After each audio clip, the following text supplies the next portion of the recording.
Hello everyone, my name is Barry Murphy. I'm the CEO of TCAS Online.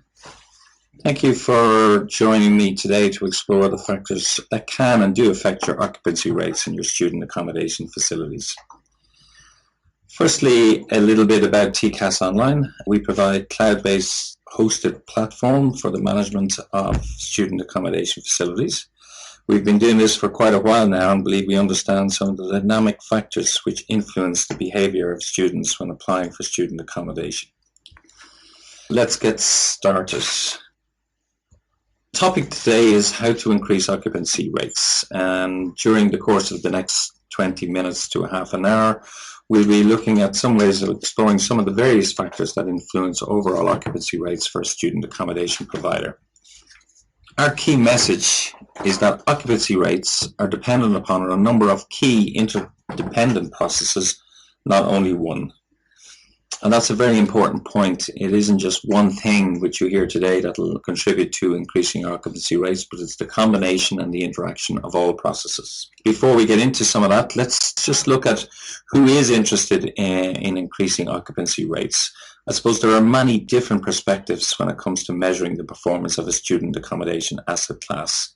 There are also many different roles within an organization that have a direct effect on this performance or have the job of measuring this performance.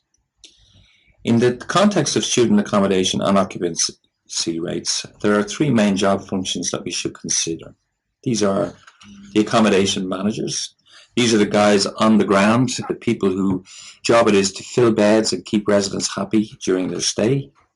There's the director of operations or the operational staff who are looking at always streamlining the process, who want to fill beds at the lowest operational costs. And then there are the finance directors, people who are interested in investor returns, yield management, cash flow, and all things financial. So the key measure of success in all of these roles is the level of occupancy rates that are achieved by a student accommodation provider. So as we go through it, I suppose the place to start would be to define the occupancy rate. So a simple definition of occupancy rate is as follows. It's a simple measure, and it's like all things simple, the actual number tells a lot about your facility. In this example, if we have an apartment building containing 20 units and 18 of which have renters, you'd have a 90% occupancy rate. Or a 200-room hotel, for instance, with 150 rooms occupied, this would indicate a 75% occupancy rate. If your occupancy rate is low, it doesn't necessarily just mean that you haven't got enough people in the facility. It could be the direct impacts such as your building's in the wrong location to attract your target market. In this case, we're talking about students, and location to universities or colleges is very important. There may not be enough or adequate travel links to the facilities that they need to get to. Your competitors may be doing a better job of attracting students to their accommodation. They may be advertising better, their accommodation may be at a different level, and they may also be at a lower price. The standard of accommodation may also not be adequate for the ever more discerning students. The student today, very focused on price, also are very focused on the value that they're getting for that price. So standard of accommodation is important, ability to share the facilities within the accommodation block itself. All of these things have a bearing on the occupancy rate. So as you can see from this sample list, there are many factors which can affect your occupancy rates. So why are occupancy rates so important? They're important for property investors because they provide an indication of anticipated cash flows.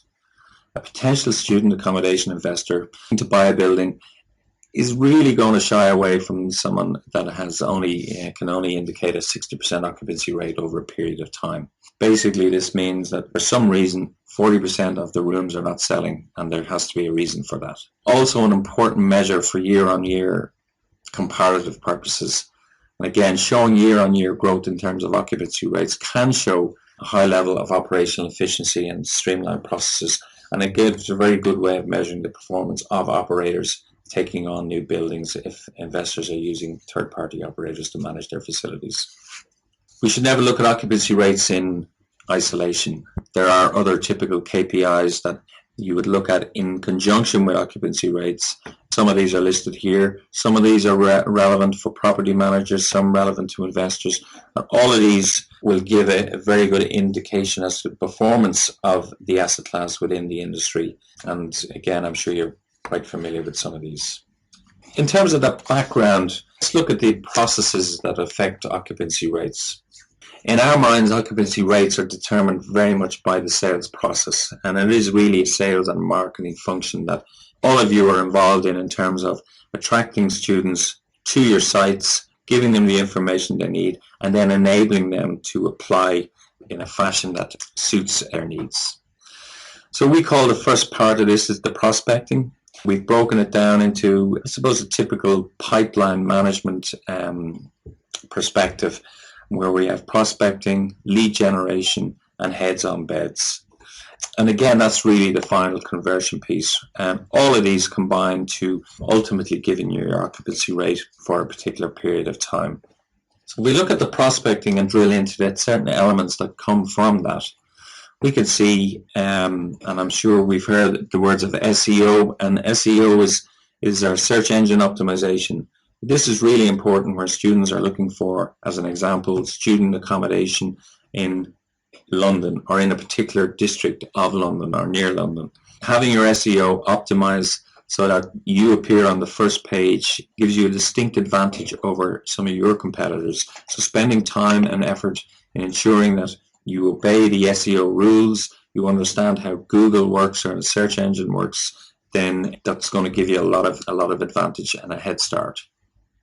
Data analytics, again, this is part of how you track visitors to your sites. And again, these visitors may be coming from other third-party sites, or they may be coming directly to your sites through your SEO and people finding you directly. But either way, you want to know what they're looking at, what they're reading. Are they going into particular pages in preference to other pages? What is the dynamic that keeps them on your website, making it sticky? Ensuring that it's interesting for a student, but also that it's clear in terms of what they're getting. Obviously, a lot of you are looking at the international student population, a lot of them coming from far fields where English may not be the first language. Maybe having multilingual options there will help them more easily understand the offering and the products that you're offering. So again, if it's not their first language, multilingual is a good play on this regard. Sleek property promotion, making sure you've got high definition photographs of your apartments, the standards of it. Testimonials particularly are very good. If you have other students who had to stay there, get comments from them, give the visitors to your site a feeling that you're in this business to provide a really good value product and service to them. Make sure they can inquire. So if, for instance, they have an inquiry or they have a query regarding some aspect of their accommodation, allow them to interact with you at a very early stage. Even consider things like online chat. This might be relevant for all year round, but certainly at particular times of the year, it might be useful to have someone available online to interact with someone, bring them through some of the rules and the processes that need to be done for them to get to the application stage. And obviously, again, as we mentioned, the student experience and the more discerning student that we have these days, standards and accreditations are very important to them. That just further validates what you're doing and what you're offering to them. It's really important that you promote your property well. Good imagery, layouts, views, facilities on site and nearby are really important. And making sure that the students' expectations are met and that you're actually accurately giving them a good sense of what they'll be getting for the price that they're paying. The second stage of this is about lead generation. And again, lead generation, they're now engaged with you, they're now talking to you potentially either by email, they're navigating through your site. So your product definition needs to be very clear. You need to have more information about how long the lease is that they have to sign up or the license agreement. What are the pricing? Is there flexibility around pricing? Can they pay in stage payments? And if so, when and how much? A full description of the offering, letting them know what type of room they have, how much it's going to cost, but then what are the other things that they get for that? Is there For instance, Wi-Fi in the room. Is it fixed lead, or what bandwidth? Can they stream video? Is there a package collection service? Again, very relevant for international students who regularly get packages from abroad. Payment options. Again, international students find this very difficult sometimes. They may not all have credit or debit cards. They want to do a bank transfer. How do we make that as easy as possible? How do we ensure that they don't incur lots of foreign exchange fees or bank fees as they go through that process? Giving them advice on how to do that is, again, very useful and keeps the engagement with the student as they're evaluating what you can do for them. The facilitation is something that, again, is important when we look at, again, students coming for the first time to a foreign country need to be helped. They need to be given options. They need to be facilitated. How do they get from the airport? What flexibility can we bring in place when we get to the stage of giving them a full service around how long they can stay? They may only want an 8-week stay. Can you do short-term lets, for instance? And allowing them to do this online. So allowing them to be able to say to you, I want to come maybe earlier than you guys open, maybe later, understanding that, if coming in an evening flight, that someone will be there to show them around, to get them into their room. And again, once you have all that and have that process in place, and making sure that that's clear to the student as they go through it. Introduce promotional offers. Make sure safety is a factor. Again, a key thing for parents in evaluating where their students are going and where they're going to be staying is safety and security. And then promoting the self-service portals, all the things that they can do in there. If they want to communicate with you, if they want to print off their account statements, if they want to pay online, and all of the options that go with that. Part of that is you need to track fall-offs as they go through, again, the various stages of this process, because some will fall out. Knowing at what stage they fall out as you're bringing them through that process and getting them to the point where they're now fully engaged, decided to come, and are now going to give you the information where you can get them to be a firm resident coming on board.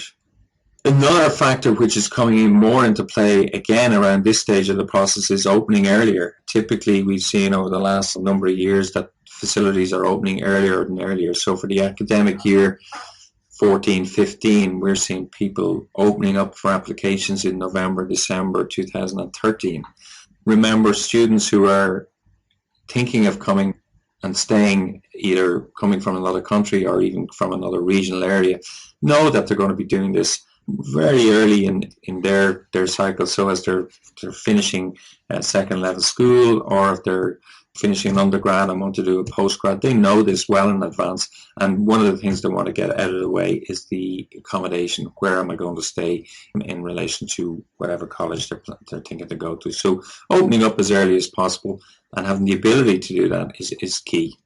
Final stage is the heads on beds, or this is where we bring the student, we've given them all the information they want. We now want to bring them through the process of applying an official application. And it isn't really about the application form. It's the things that you get them to do in a very easy way. So if they've already made an inquiry, allowing them to convert that inquiry into an application information. So, you have them at inquiry stage, you then can convert them to application stage, and bringing through their contact details and email address, their phone number that they may have given you already, making it, again, as easy as possible. Room selection. A lot of students are not offered the facility to actually select their actual room. That might be a differentiator that you want to bring into the process. So having self-allocation options there is sometimes good, or at least giving them a room offer, telling them what room type they're going to get, guaranteeing that they will have that room type. And you can bring in various standards of room around that, and again, that will tie in with pricing. So room selection, allowing the student and giving them choice to pick either the type of room or the actual room, and then you allowing or giving them the information regarding pricing. I've seen some very complicated pricing models coming from student accommodation providers, trying to cover lots of different options and different aspects regarding rooms. Keep it simple. We are looking at things like the airline pricing model, and that's something that's coming more into the student accommodation industry, although it's already there in hotel and sometimes residential, where based on demand you can flex and pricing up and down depending on demand. So as demand goes up, you can start ranking up your rates. If demand is flat, then you can start tweaking the pricing down, and having a way of doing that can be very powerful for you in terms of your occupancy rates. Guarantor information, again, relevant and not relevant for everyone, but if you do want to take guarantor information, you should be looking at how you do that, making it online, providing things like guarantor portals so guarantors can go in and easily validate the information that's been given regarding their ability to act as a guarantor. And the trick here is to get to conversion milestone quickly. So making sure that you have all the information you need, seamless and as easy a manner as possible, extracting that from a student where you get an online contract produced and you get an online payment where you receive the money. These two things in our minds contribute to the statistic of occupancy rate. You've got someone who's paid money and has signed a contract, unlikely that they're not going to arrive. If you get them to this stage, you've more or less got a booked order for a room and expect that person to arrive at the start of their stay. You will need additional information. You want to know what courses they're doing, if they want a room share, if there's additional contact information or emergency information. All of that can come after this. Again, having the process there so that you can give them the ability to give you that information without them having to be reacting to emails. So as they go through the process, for instance, going through a residence portal, they can go in there, and because it's the first time onto the portal, you can then request additional information. And then finalize everything, talking to them, make sure that you've got everything that you need, but also make sure that they've got everything that they need. It may be that they're still unsure about certain aspects of their stay. It may be that they have more questions. And in terms of that student experience, because they will be passing the word around on how excellent it was dealing with you as an operator of student accommodation, they will pass that on to their friends or even the people coming behind them. So it is important that you continue that, touch these students, continue to make sure that you've got everything in place for them before they arrive and when they arrive. So if we're just to summarize the typical application process, just try to process flow this in a way that will indicate some of the things that we've talked about. Allowing them to taking inquiries, taking leads, making sure that all of that information is captured, the first engagement process of a student. They may not progress any further, but if they do, they may want to apply. They may apply and you may not have certain the offering for them at that point. So be able to have a waiting list, build up your pipeline, make sure that you can go back to them if and when their requirements become available. This will allow you to do that. All of this is coming from your website. But once you get them to that point where they're making an application, then keep it simple. Keep it down to, our experience would suggest, 4 or 5 steps. Take some contact information from them. You're talking about name, address, email, phone number. Offer them the rooms. What rooms are you selling? What's their preference? They may have more than one preference, so allow them. You say, well, I'll have a studio, but if there's no studio available, maybe I'll take a single ensuite. Guarantor information, optional. If it's something you require, get it early. Make sure you can plug in that step into the process.